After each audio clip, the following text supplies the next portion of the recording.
Almendra un poco rompió con eso, ¿no?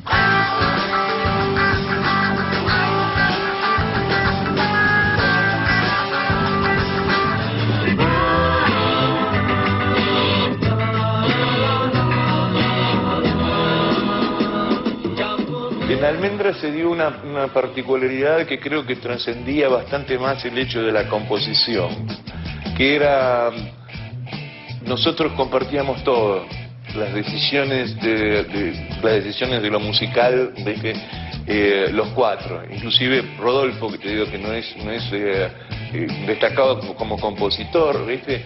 Él, su presencia y su voz y voto era tan constante y sonante como el de Luis Alberto, ¿no es cierto? Bien distorsionada.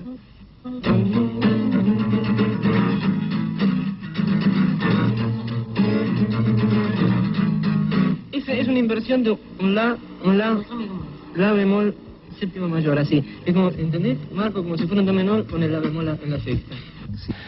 Era una cosa como muy integral, y en donde volcábamos muchas cosas que no tenían directamente que ver con la música, por ahí tenía que ver con la literatura o cosas que leíamos o con la pintura, que yo estudiaba Bellas Artes y Luis al principio también, viste que nos interesaba esa disciplina, y Rodolfo y Edelmiro también compartían ese mundo. Yo creo que esa fue una cosa distintiva de toda la carrera de Almendra. Y después dentro de eso, las mil variantes, porque digamos no era un grupo de rock and roll donde hacían, qué sé yo, marcha del primer al último tema, sino que había temas que eran absolutamente melódicos, y había temas que eran, Ana no duerme, no es lo mismo que Laura va, ¿no? Es decir, y en el medio todas las variantes. Nos salió más o menos bien.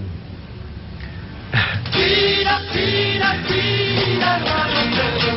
Tira, tira, tira, hermano Pedro. Tira, tira, tira, tira, tira. Tira, tira, tira. Tira, tira, tira, hermano Pedro. Tira, tira, tira, hermano Pedro. Después ahora nunca. Manal. Javier Martínez en batería y voz, Alejandro Medina en bajo y voz, y la guitarra de Claudio Gavis. Manal. Yo nunca había tocado con Martínez, a pesar que yo trabajaba en el mismo boliche en la cueva al que él era asiduo, y nunca habíamos tenido el gusto de tocar. Manal en cierta medida surge en parte de la cueva y en parte del bar moderno, o moderno bar como se le decía en la época. Javier Martínez andaba por esos lugares, por supuesto, andaba por la cueva, y después anduvieron por el moderno, por esos lugares, por donde estaban los artistas plásticos, los poetas. Entonces dije, bueno, vengan a mi casa, traigan sus instrumentos y trabajemos ahí a ver qué sale. Y ahí arrancamos. Alejandro Medina, Javier Martínez y Claudio Gavis en cierto momento capturan el espíritu de los blues. El responsable principal del blues en Argentina es Javier Martínez.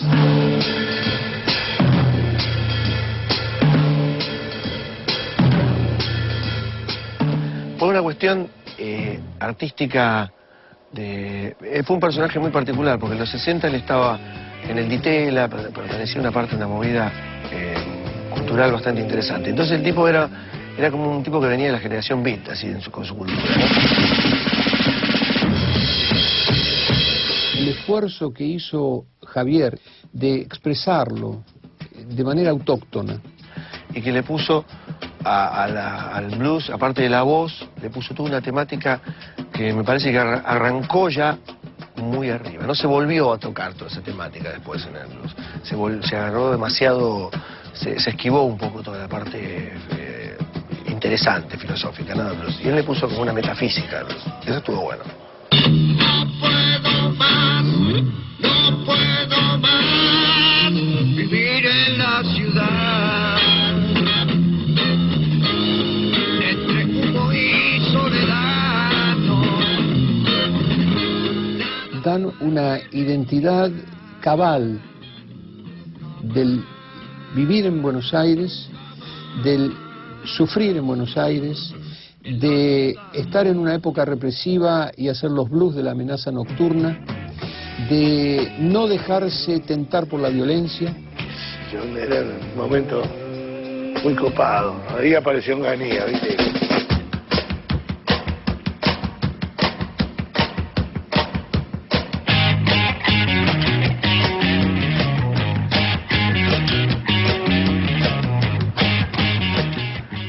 Y ese disco es así de una pureza y una inocencia y una fuerza tremenda, ¿no? Y suena a Gardel, ¿viste? Me suena, por más que lo masterice y lo pongas al mango, suena como a Gardel.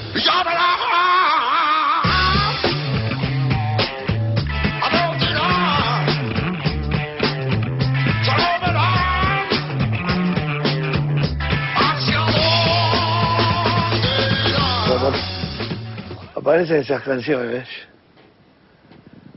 no había forma de tocarlas. Las canciones, la música, no sé, brotaba.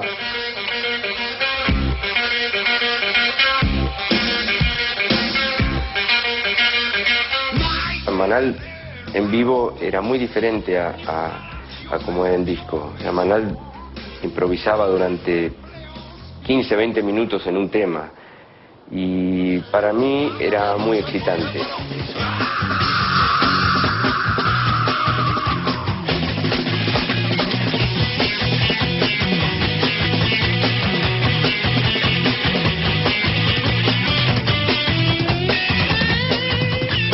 El sello Mandioca surgió junto con Pelo, éramos muy amigos, digamos, nosotros éramos los renovadores rebeldes de la parte periodística y ellos eran los renovadores rebeldes de la parte discográfica. Estaba Jorge Álvarez y Puyó al frente de eso. Por eso aparece Jorge Álvarez, Pedro Pujó, Javier Arroyuelo y Rafael López Sánchez. Bueno, eso era Mandioca. Hicieron cosas con Almendra, pero básicamente el grupo de ellos fue Manal. Y eso fue, junto con la música de Manal y la creatividad de la productora Mandioca, fue que comenzó el movimiento de rock. Y también sacaron a Miguel Abuelo y editaron a otra chica que se llamó Cristina Plate y luego tomaron a Box Day. Pero también tenían una movida como que hacían pósters y era también como una impronta estética que le daban. Porque hasta ahí circulaba la balsa de los gatos. Y nada más, estaba el Club de Clan con sus estúpidas canciones. No había un movimiento. Hay que tener un auto, ni un palacio de medio millón.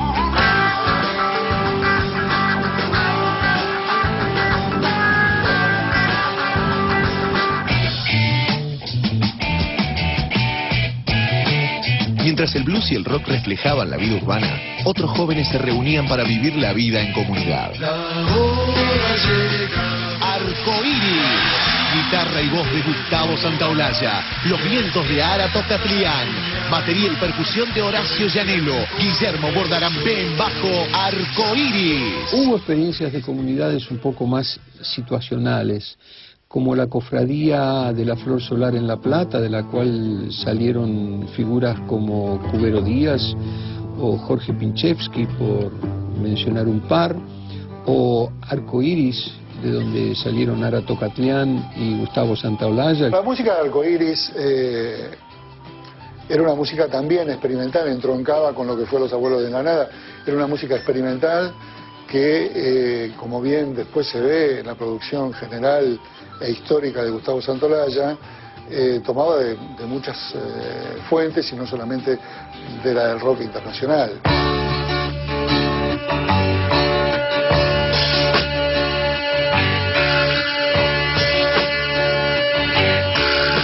Busca la tierra que sobre el mar llamándonos está. Ellos tienen una ópera rock que se llama Sudamérica, que verdad es muy interesante. Algo se está gestando, lo siento al respirar. Es como una voz nueva que ni comienza a hablar. De pronto en el planeta va quedando un lugar donde los hombres